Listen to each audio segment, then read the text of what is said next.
అందరికీ మర్నాత. Praise the lord.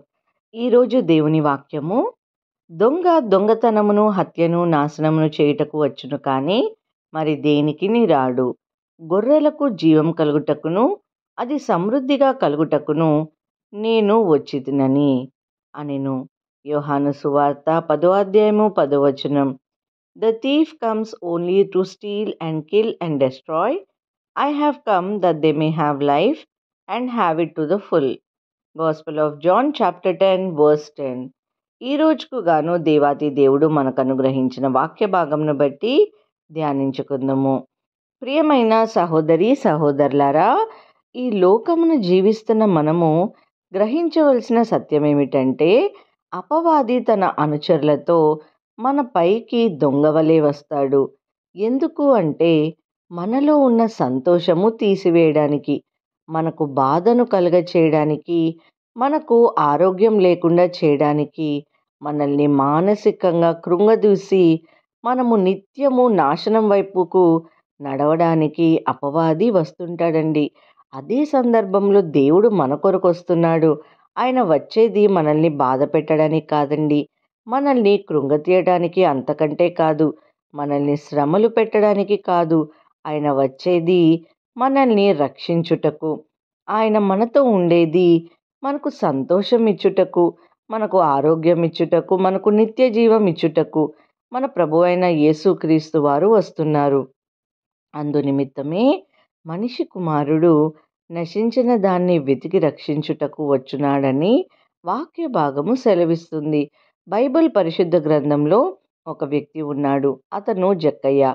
అందరూ ముద్దుగా పుట్టి జక్కయ్య అని అతన్ని పిలుచుకునేవారు. అతను ఒక సుంకరి, అనగా పనులు తీసుకుంటారు. అది కూడా అన్యాయంగా జనుల దగ్గర నుండి ఆ జక్కయ్య తీసుకుంటాడు. అటువంటి జీవితము ఆ జక్కయ్య కలిగి ఉన్నాడండి. ఆ చుట్టుప్రక్కల అందరూ కూడా చూసి, చెడ్డవాడు అన్యాయంగా సొమ్ము తీసుకుని జీవిస్తున్నాడు అని తిట్టేవారు కూడా ఉన్నారు.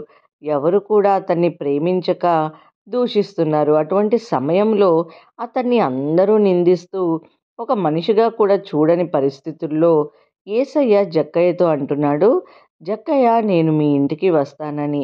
ఎందుకంటే జక్కయ్య ఇంటికి యేసయ్య వస్తాను అని అన్నాడంటే ఆయన వచ్చిందే నశించిపోతున్న వారిని వెతికి రక్షించుటకు.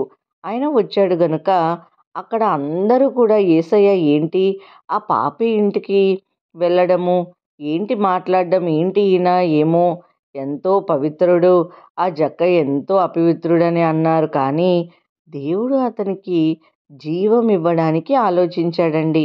అతనికి మారు మనసు కోసము ఆలోచించాడు. అతని జీవితం మార్చాలని ఆశించారు. అందరూ అతన్ని దూషించుస్తున్నా కూడా అతన్ని అందరూ చేత ఘనపరచాలి అని ఆలోచించారు. అందుకే యేసయ్య జక్కయ్యను ఎంచుకున్నాడండి. అంతవరకు జక్కయ్యలో స్వార్థమైన బుద్ధి, ఇంతవరకు జక్కయ్యను చెడ్డ వ్యక్తి, చెడ్డవాడు, ఇంకా చెడ్డవాడినిగానే ఈ లోకము మార్చినది. అంతవరకు అపవాది ఈ లోక సంబంధమైన వ్యక్తిగా, ఒక పాపిగా చిత్రీకరించింది. కానీ యేసయ్య అతనిని మంచివానిగా మార్చారు, గొప్పవానిగా మార్చారు, పరిశుద్ధునిగా మార్చారు. నిత్య జీవంలో ప్రవేశించులాగున మార్గములో ప్రవేశింపక చేశాడండి. ఈ రోజున ఈ మాటలు వింటున్న ప్రియమైన సహోదరి సహోదరులారా, ఈరోజు నిన్ను కూడా అందరూ చెడ్డగానే చూస్తున్నారేమో, నేను ఏ మంచి లేదు అని అంటున్నారేమో, నీలో ఉన్న సంతోషాన్ని దొంగలిస్తున్నారేమో, నీవిక ఎందుకు ఉపయోగపడవని నిరుత్సాహపరుస్తున్నారేమో, నీ జీవితము వ్యర్థమని అంటూ నీలో నిరాశ కలుగు చేస్తున్నారేమో.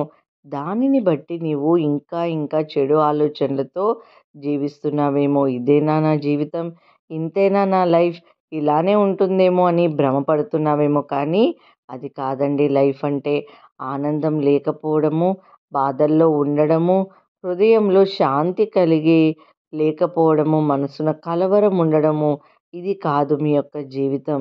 ఇదంతా కూడా అపవాది నాశనమునకు నడుపుటకు, నీ యొక్క నిత్య జీవమును దొంగలించుటకు చేస్తున్న ప్రయాస.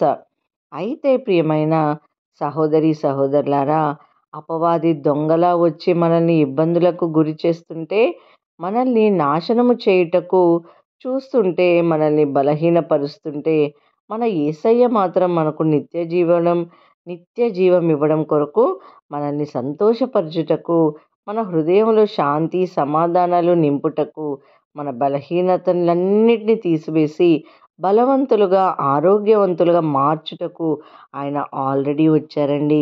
ఆయన పాపి వంటి దోషపూరితమైన మన జీవితాన్ని తొలగించి, నిందలతో అవమానాలతో కూడిన జీవితాన్ని మన నుండి తీసివేసి, నిరుత్సాహమును నిస్సహాయతను తొలగించి, మనల్ని ఆయనను ఆనందించుటకు, శాంతి సమాధానములతో జీవింపచేయుటకు ఆయన వచ్చారు. సమృద్ధి అయిన జీవము ఇచ్చి మనల్ని నడిపించుటకు ఆయన వచ్చారు. కాబట్టి మన కోసం వచ్చిన యేసయ్యను తృణీకరించకుండా, ఆయనతో జీవించుటకు, ఆయన్ను ఆరాధించుటకు, ఆయనతో సంతోషించుటకు సిద్ధపడి కలిగి ఉందాము. దేవుడి మాటలను దీవించి మన హృదయంలో ఫలింపచేయునుగాక. ప్రార్థన. మహాపరిశుద్ధులను ప్రేమ కలిగిన మా ప్రియ పరలోకపు తండ్రి, యేసయ్య మీ ఘనమైన నామమునకు స్తోత్రములు ప్రభువా. తండ్రి, ఈ యొక్క వారంలో మొదటి దినమున మేము అడుగుపెట్టి ఉన్నాము తండ్రి. ఈ సమయంలో తండ్రి మమ్మల్ని అందరినీ కూడా సజీవులుగా ఉంచి ప్రభువా, మీ కృపను ఎల్లప్పుడూ మాపై, మా కుటుంబంపై, మా సంఘంపై చూపి స్తోత్రములు ప్రభువా.